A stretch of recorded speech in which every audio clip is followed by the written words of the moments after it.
Welcome to the deep dive. Today, we're really getting into a conflict that honestly reshaped the entire world as we know it. The 7 Years' War, 1756 to 1763. Yeah, it's huge. And we're not just talking European battles here. This was, well, historians often call it the first true world war. Right, because it was fought everywhere. Europe, obviously, but also North America, India, the Caribbean. Portugal, the Philippines, the oceans themselves. It was massive. Yeah. And at its heart, you've got this kind of double conflict happening. Okay, break that down. Well, on one hand, it's this intense struggle for power in Europe. Think Prussia versus the Habsburgs, that whole fight for dominance on the continent. Okay.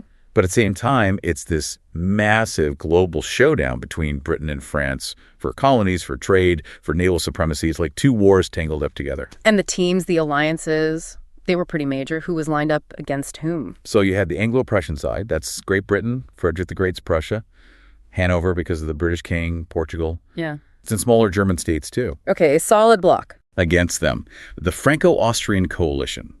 And this was, frankly, enormous. You've got the Habsburg monarchy, France, Russia, Spain eventually, Sweden, Saxony. I mean, looking at that list, Prussia looks seriously outgunned. Seriously. So our mission today, for you listening, is to unpack this beast. How did this war, which kind of ended in a stalemate in Europe? Right, the status quo antebellum for the European part. How did that war completely redraw the world map, basically launch the British Empire, and crucially pave the way for both the American and the French revolutions? Yeah, understanding this war is like a shortcut to understanding how the modern world order started taking shape. It's foundational. Okay, let's rewind a bit. The previous big war, the War of Austrian Succession, ended in 1748 with the Peace of Aachen. But you said earlier it was more like a ceasefire. That's a good way to put it. Nothing was really settled. The core issues, the big rivalries, they were just simmering under the surface, ready to boil over again. So what were the big players really after? What were their, let's say, hidden agendas as we headed into the mid-1750s? Oh, the goals were huge. Maximalist is the perfect word. Nobody was thinking small like, let's grab a border town. They were thinking about completely changing the power balance, maybe even wiping rivals off the map entirely. Okay, start with Austria. Maria Theresa had lost Silesia to Prussia in the last war. How badly did she want it back? It was an obsession, like the single most important goal. Recovering Silesia wasn't just about territory or resources, though it was rich. It was about Habsburg prestige, Habsburg power. And her chancellor, Kaunitz, he had a plan. A brilliant one, actually. Kaunitz realized the old enemy, France, wasn't the main threat anymore. The real danger was this aggressive upstart Prussia. So his big idea was to completely isolate Frederick the Great diplomatically, flip the old alliances on their head. And Frederick himself, obviously he wants to keep Silesia, but was he just defending, or did he have his own plans for expansion? Oh, Frederick was definitely ambitious. Self-preservation was key. Sure, he needed alliances to survive, but he wasn't just playing defense. He explicitly wrote about wanting to annex Saxony. Saxony, why Saxony? He called it the most useful and greatest expansion in his writings around 1752. It was wealthy, strategically placed between his lands and Austria, offered a defensible border. Plus, he had his eye on West Prussia, too, to connect the separate parts of his kingdom. He wasn't shy about wanting more land. Okay, so Austria wants Silesia back, Prussia wants Saxony. What about Russia? Tsarina Elizabeth, what was her angle? Russia's looking west, but maybe differently. Their main target was gaining influence, maybe territory, in the Baltic region.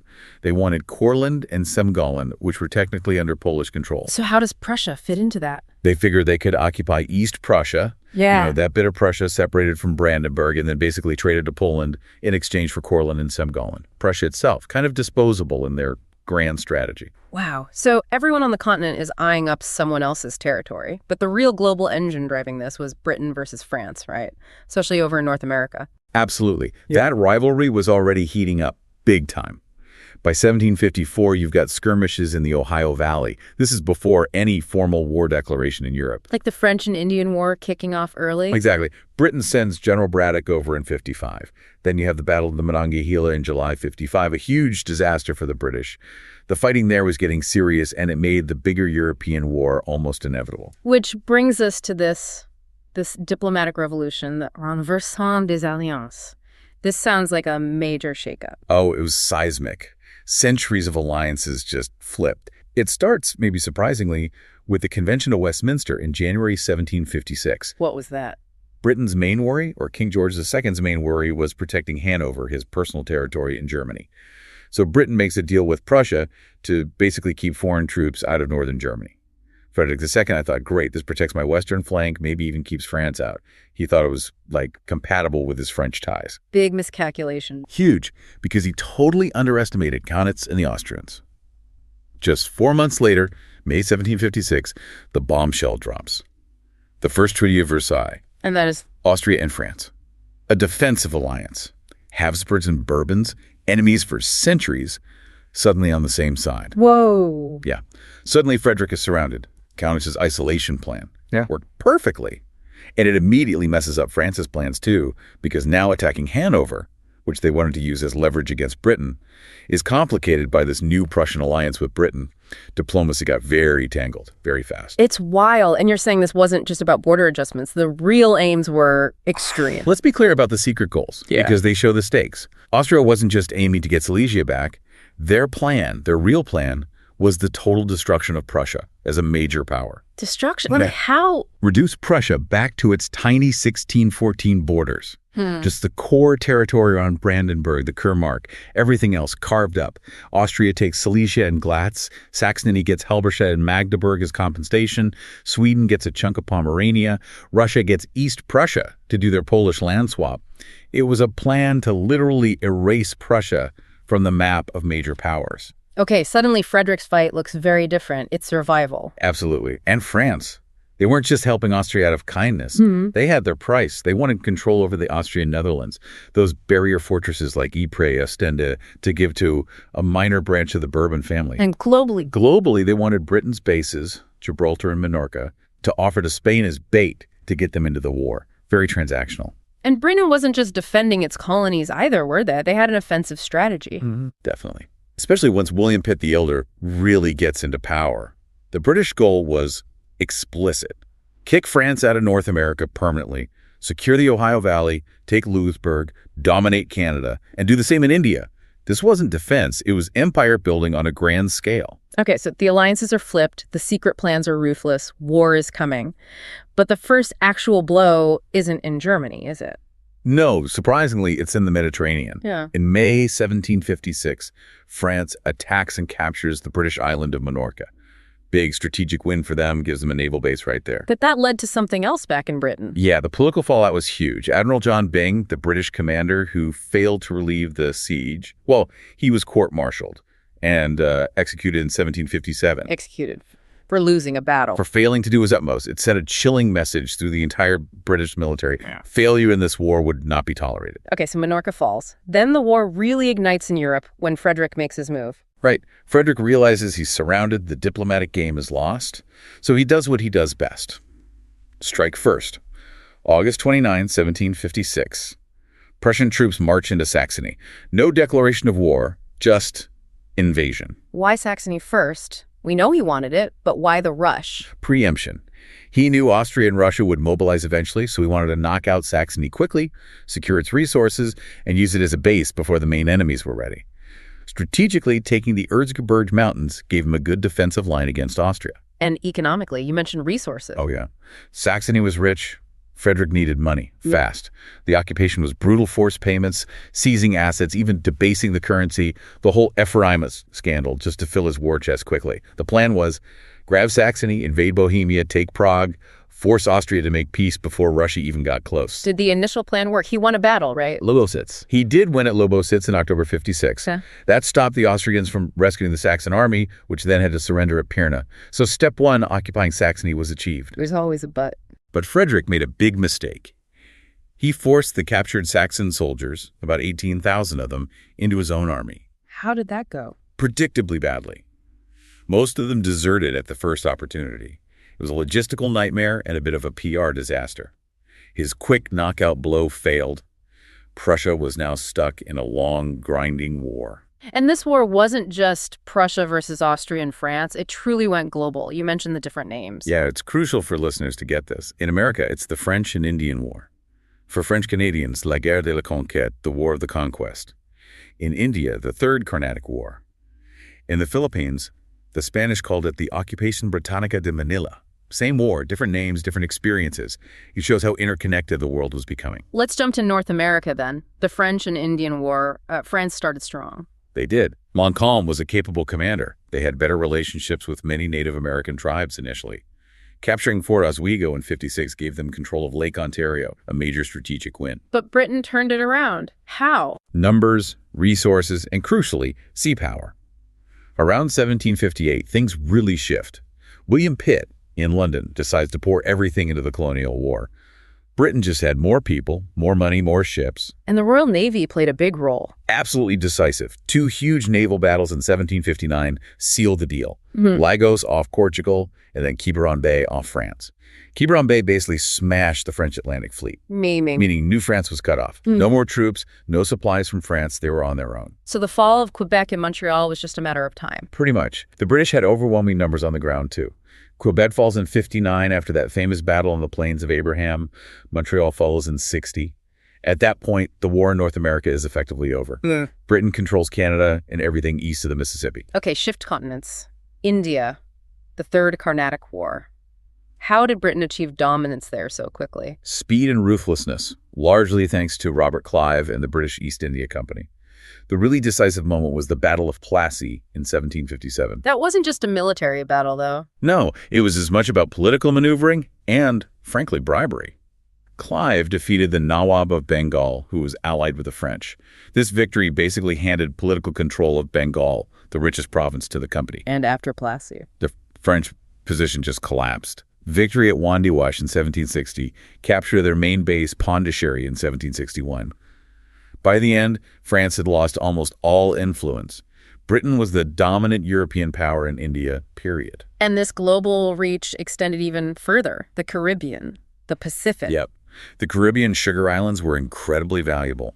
Britain capturing Havana from Spain in 1762 was a massive blow. Huge economic and strategic prize. But wasn't there trouble in paradise for the British too? Slave rebellions? Oh, definitely. Tacky's rebellion in Jamaica, 1760-61, was a major slave uprising. It tied down thousands of British troops and showed the brutal instability underpinning the whole sugar economy they were fighting for. And then even further afield, Africa, the Philippines. Yeah, Britain picked off French assets wherever they could. They took the French fort in Senegal, Fort Louis, in '58, securing key West African trade routes. And when Spain finally joined the war in '62... Britain went after their colonies too. Exactly. They launched an expedition, sailed across the Pacific, and captured Manila in the Philippines. It was opportunistic. Manila was given back later, but the invasion caused chaos, sparked local revolts against the Spanish, like the one led by Diego Salang. It just shows this war reached everywhere. Okay, let's pull back to Europe. Frederick the Great is fighting for his life. By 1757, it's looking really bad for Prussia, isn't it? Dire. Absolutely dire. The Holy Roman Empire officially declares war on him, the Reichskrieg. The French are pushing into Germany. They defeat his allies. His western flank is collapsing. And the Austrians are closing in. Yeah, things were getting desperate. You even have this almost symbolic moment in October '57 where a small Austrian cavalry detachment under General Hadek actually rides into Berlin, holds it briefly, demands a ransom, and leaves. Just rides in. Yeah, it showed how stretched Frederick was. And earlier that year, June '57, he'd suffered a major defeat himself at Kolin against the Austrians, forcing him out of Bohemia. Things looked grim. But then Frederick pulls off something incredible. The famous battles of late 1757. He does. It's astonishing, really. In just over a month, December '57, he turns it all around. First, at Rosbach, he absolutely crushes a combined French and Imperial army. Okay. Then, just weeks later at Leuthen, he inflicts a similarly devastating defeat on the main Austrian army. These weren't just wins. They were tactical masterpieces that basically saved Prussia, at least for a while. They stabilized the situation in Silesia by early '58 and totally demoralized the French and Imperial forces. So a temporary reprieve, but the Russians were still coming. The Russians were the constant nightmare on the Eastern Front. They occupy East Prussia in early '58. Frederick has to race back east to deal with them. Zorndorf, that was a bloody one, wasn't it? It's horrific. August '58, one of the bloodiest battles of the entire century. Tactically, you could maybe call it a draw. The casualties were appalling on both sides. But strategically, it was a Prussian win because the Russians retreated, relieving the immediate pressure. It also spooked the Swedes, who were nibbling at Pomerania. So 58 was Frederick dodging bullets, but 59 was the year it all nearly ended. 1759 was the abyss for Prussia. The Allies finally got their act together. Russians under Saltykov, Austrians under Daun. They managed to link up their main armies. And Frederick attacks them. He does, at Kunersdorf, August 12th. And it's an absolute unmitigated disaster, a catastrophic defeat. The Prussian army basically disintegrates. Frederick himself wrote letters in despair, thought about abdication, even suicide. He genuinely believed Prussia was finished. But it wasn't. He called it the miracle of the House of Brandenburg. What happened? Why didn't the Russians and Austrians just march on Berlin and end it? That is the miracle. It wasn't divine intervention. It was Allied incompetence and mistrust. They won this huge victory, but then they just stopped. Well, the Russians were exhausted and had taken heavy losses. They didn't really trust the Austrians. Daun, the Austrian commander, was famously cautious. They couldn't agree on the next step, who would get what. This infighting, this hesitation, gave Frederick the breathing room he desperately needed to scrape together new forces. That was the miracle. Still, even with that luck, the next couple of years were just relentless pressure. Absolutely grinding. The Austrians and the Imperial Army retook almost all of Saxony, including the capital, Dresden. Frederick suffered another blow in late 59 when one of his generals, Fink, had to surrender with 14,000 men at Maxen. Prussia was running out of men, money, everything. And his allies started to abandon him. Yeah, that was critical. France managed to pull Spain into the war in 1761, the Third Bourbon Family Compact. Big diplomatic win for France. And Britain, his main financial backer. Britain pulled the plug. William Pitt, Frederick's big supporter in London, fell from power. The new government wanted peace and saw the Continental War as a drain. So in 1761, they cut off the vital subsidies to Prussia. So Frederick is truly alone, cornered. Completely. By late 1761, he's literally dug in this fortified camp at Bunzelwitz, facing a huge combined Russian and Austrian army, something like 132,000 enemy soldiers. He was trying desperate measures, like seeking an alliance with the Ottoman Turks. It looked utterly hopeless. The end game. But then, another miracle. The second miracle. This one was pure chance. Yeah. January 5th, 1762, Tsarina Elizabeth of Russia dies. And her successor. Her nephew, Peter III, takes over. Yeah. And Peter III was, well, he was a massive fanboy of Frederick the Great, like borderline obsessed. Seriously. Seriously. First thing he does, pulls Russia out of the war immediately. Signs the Peace of St. Petersburg in May 1762. Just quits. Quits and gives everything back. All the territory Russia occupied, East Prussia, Pomerania returned to Frederick, no strings attached. Unbelievable. Sweden sees which way the wind is blowing and makes peace too. Now, Peter III doesn't last long. He gets overthrown and killed a few months later. His wife, Catherine the Great, takes over. She cancels the military alliance Peter had made with Prussia, but crucially, she keeps the peace. Frederick's Eastern Front is suddenly secure. Permanently. That must have changed everything. Instantly. Frederick can now concentrate his forces against the Austrians. He drives them out of Silesia, wins a key victory at Berkersdorf in July 62. And the final battle showed the tide had turned. Yep. Frederick's brother, Prince Heinrich, wins another important victory at Freiburg in Saxony in October 62. Meanwhile, out west, the French make one last push into Germany, but they get decisively beaten back by the Allied forces defending Hanover. France has nothing left to bargain with in Europe. The war on the continent is basically over. Okay, so the fighting dies down in late 62. Peace talks are starting. But Britain makes move first, sort of leaves Frederick hanging. Yeah, that's a fair way to put it. Britain had won its global war against France. They got what they wanted: Canada, dominance in India, the expensive European war. They were done with it. So in September 62, they signed a preliminary peace treaty directly with France at Fontainebleau. Which broke their deal with Prussia. Absolutely. Yeah. It violated the terms of the Convention of Westminster. Frederick felt betrayed. As people said at the time, Britain had dropped its continental sword. They secured their empire and left the German mess to sort itself out. So the war ends with two separate treaties. Exactly. First, the big global one. The Treaty of Paris, February 10th, 1763. That's Britain, Portugal, France, and Spain, sorting out the colonies, the trade routes, the whole global picture. And then the European part. 5 days later, February 15th, 1763, the Treaty of Hubertusburg. That's Prussia, Austria, and Saxony. And the outcome there is, well, kind of anticlimactic after all that fighting. What was it? Status quo antebellum.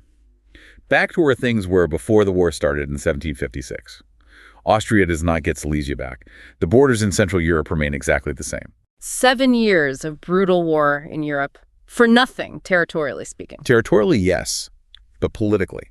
The consequences were immense, game-changing. Okay, let's unpack those consequences. Start with Prussia. Prussia survived. Frederick the Great kept Silesia against all odds. Prussia emerges from the war confirmed as a major European power, the fifth great power.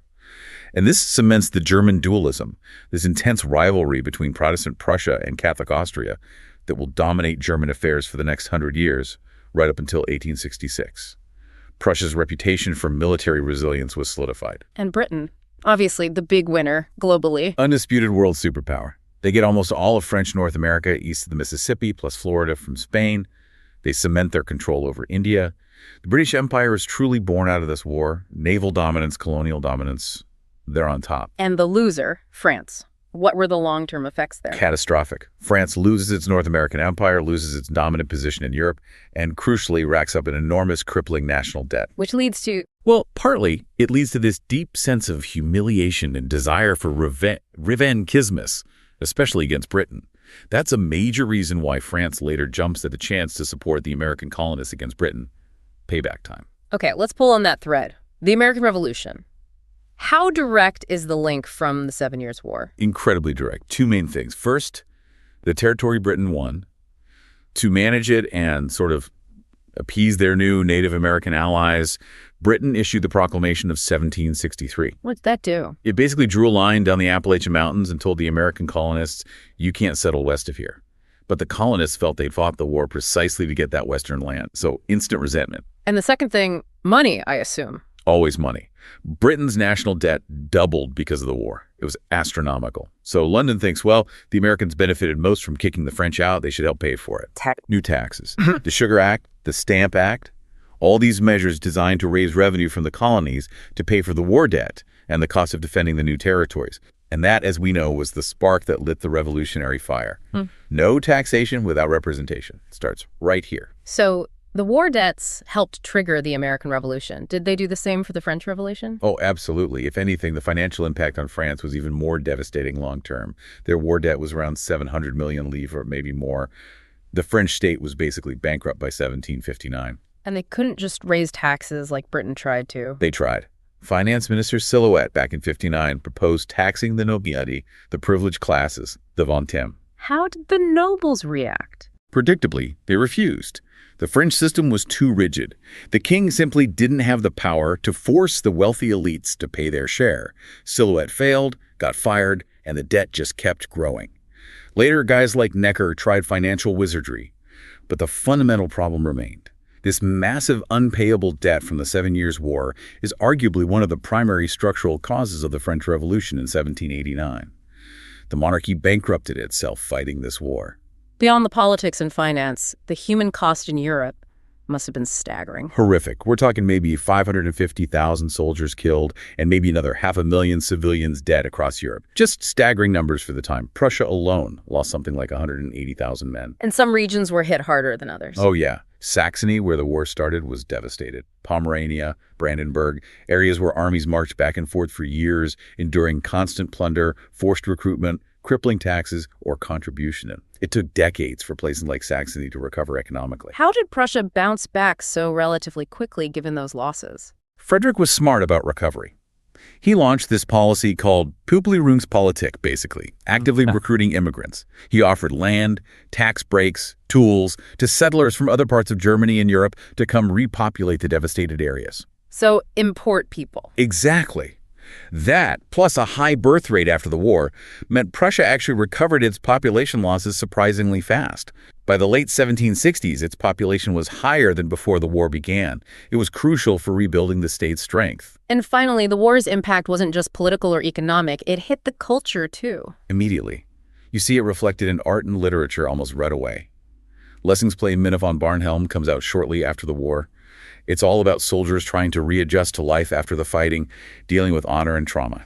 And of course, much later, James Fenimore Cooper's The Last of the Mohicans is set right in the middle of the French and Indian War, capturing that brutal North American theater. The war left a deep mark on the collective memory. #outro out. Wow, so this has been quite the deep dive. The 7 Years' War ends with European borders exactly where they started, status quo antebellum. Right. On the map of Europe, it looks like nothing changed. But globally, Everything changed. The British Empire is effectively created. France is knocked out of North America and India. Prussia survives and becomes a confirmed great power. Yeah, the global map is redrawn completely, and the political landscape is transformed. So the final takeaway, what should we leave our listeners thinking about? I think there are two big things. One is how much sheer luck and, frankly, enemy incompetence played a role. Prussia survived in 59 and 62, largely because its enemies couldn't coordinate and because the Tsarina happened to die at just the right moment. Geopolitics isn't always rational calculation. Okay, luck and chaos. What's the second thing? The hidden cost of victory. Britain wins this massive global empire. France defends its honor, but racks up debt. But both victories came with this enormous financial burden and political discontent bubbling underneath. The very success or the cost of the struggle planted the seeds for the American and French revolutions. Winning, or even just surviving, can have unforeseen revolutionary consequences down the road. That's a powerful thought. That the price of today's victory or today's survival might be tomorrow's revolution. It makes you wonder about the hidden costs of conflicts and power struggles happening right now. What debts, financial or political, are being racked up today that will come due later? Exactly. It's a timeless dynamic, isn't it? Something to definitely keep in mind. Absolutely. Well, that's all the time we have for this deep dive. We'll catch you next time.